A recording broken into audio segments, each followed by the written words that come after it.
Eh, Bismillahirrahmanirrahim. Assalamualaikum warahmatullahi wabarakatuh. Sampurasun. Perkenalkan, nama saya Suerlan. Saya dari Penjas 5B. Di sini saya akan sedikit menjelaskan tentang penanganan gigi lepas ya. Cara menangani gigi lepas bagian atas atau mahkota, jangan digosok ya. Kan mahkota atau gigi mahkota itu yang di atas yang kuningnya itu cukup aja ditekan perlahan demi perlahan gitu, langsung digoyang-goyang biar longgar gitu. Terus yang kedua, bilas gigi dengan air. Yang bagus itu pakai air panas, air dingin juga bisa memperkebal gitu supaya si gigi gak sakit dan mengurangi resiko pendarahan gitu, biar gak pendarahan banyak.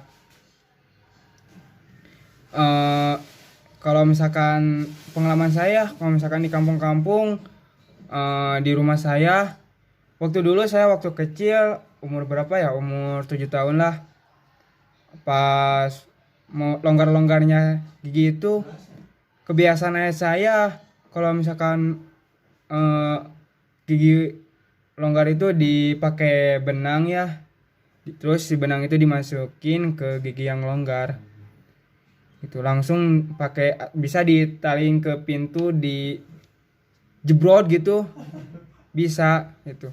Pakai tangan juga bisa, pakai apa itu teh, pakai kain bisa, bisa di apa itu teh, dibetot gitu, ditarik. Baik ya. Yang kedua, cara mengatasi gigi patah.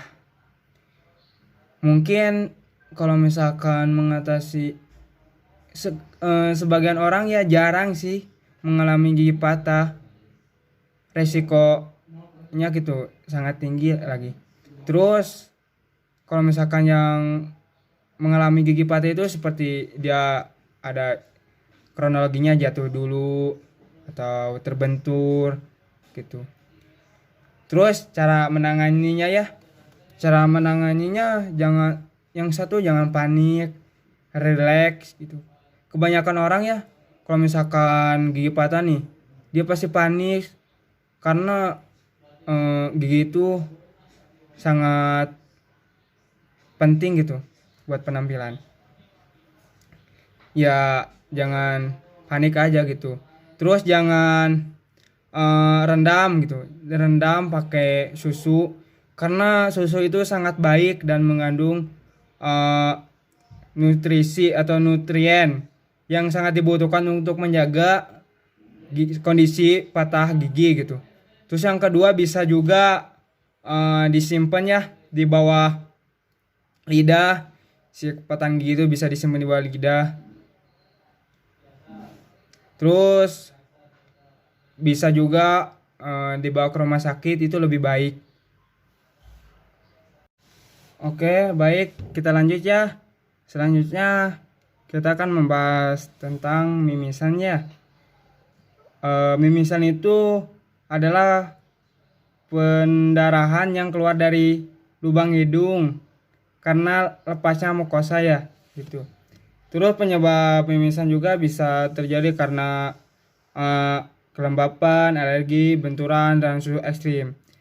Misalnya ya, suhu ekstrim itu seperti di gunung, kan suhunya itu sangat dingin banget, apalagi ketinggian 3000 ke atas lah, sangat dingin banget pasti.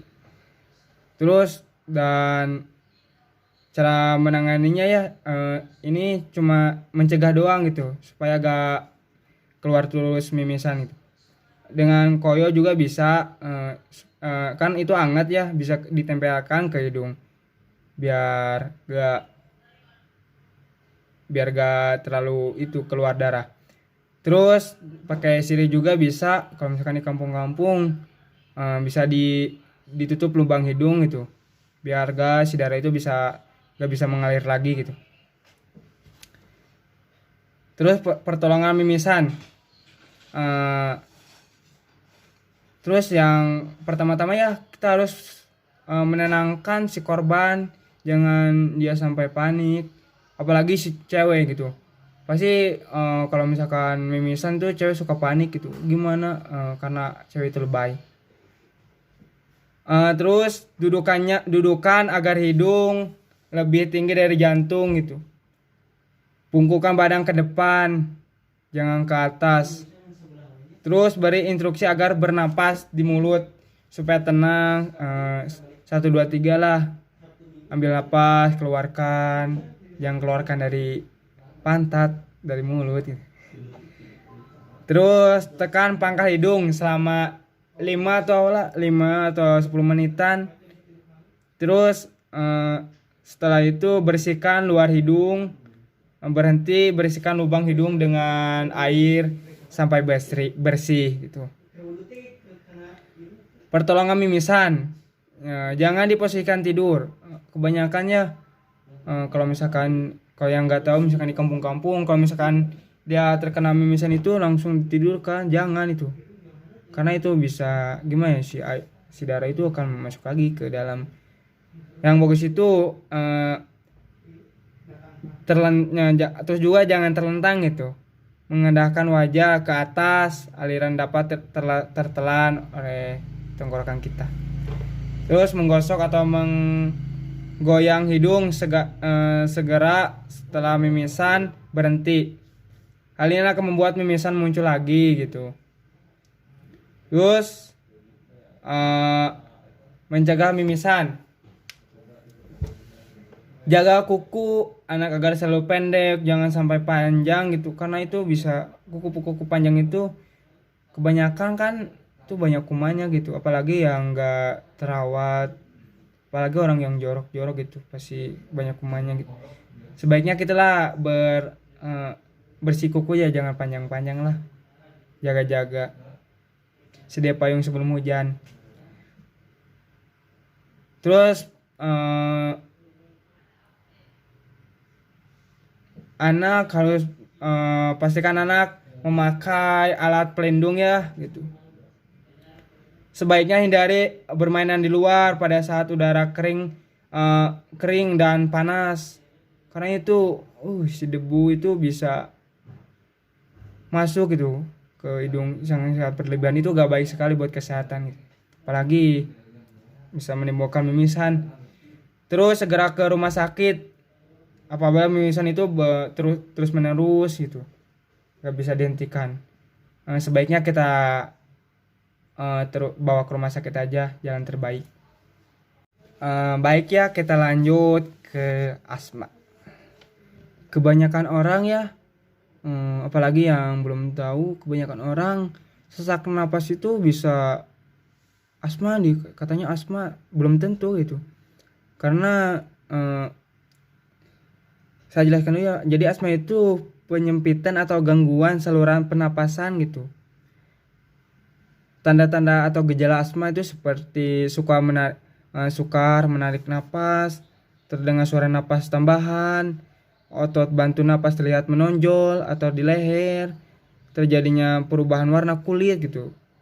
Terus seperti pucat, kemerah-merahan, ke biru-biruan gitu. Kesadaran menurun, gelisah atau meracau gitu. Terus saya akan menjelaskannya penyebab asma. Jadi yang satu pasti kebanyakannya penyebab asma itu faktor keturunan dari orang tuanya gitu. Kebanyakan gitu, asma itu faktor keturunan. Terus faktor lingkungan, lingkungannya yang misalkan ada gitu yang mempunyai penyakit asma itu kan berbahaya gitu. Lingkungan juga sangat berpengaruh. Terus faktor makanan juga, seperti kadar yang tinggi pengawet, yang iyalah kurangilah gitu makanan-makanan yang di pinggiran jalan, apalagi yang suka pakai pengawet gitu. Itu sangat berpengaruh bagi kesehatan kita. Makanan coklat, kacang, minuman bersoda itu sangat gak baik apalagi. Terus cara penanganan asma ya, tenangkan korban dulu biar dia tenang, rileks, jangan tegang gitu. Terus bawa ke tempat tenang, sejuk, jangan ke tempat yang panas gitu. Lebih baik ke tempat yang sejuk, dingin, tenang lah, tentram gitu, menjauhi dari keramaian. Terus posisi sesuai keinginan korban, jangan keinginan kita harus nanya dulu mau bagaimana yang enak posisinya gitu, karena itu kan buat kebaikan dia sendiri. Terus bantu korban untuk mendapatkan obatnya. Obat asma itu kan banyak gitu, misalkan kita ke bawah ini, kita cari dulu di apotek terdekat lah, banyak obat asma seperti Propilas, Pitolin, banyak obat-obat asma itu.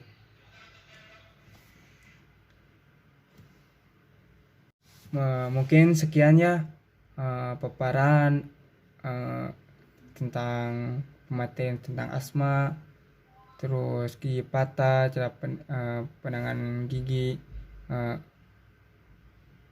penanganan gigi yang patah gitu, terus penanganan gigi yang lepas. Mungkin sekian ya.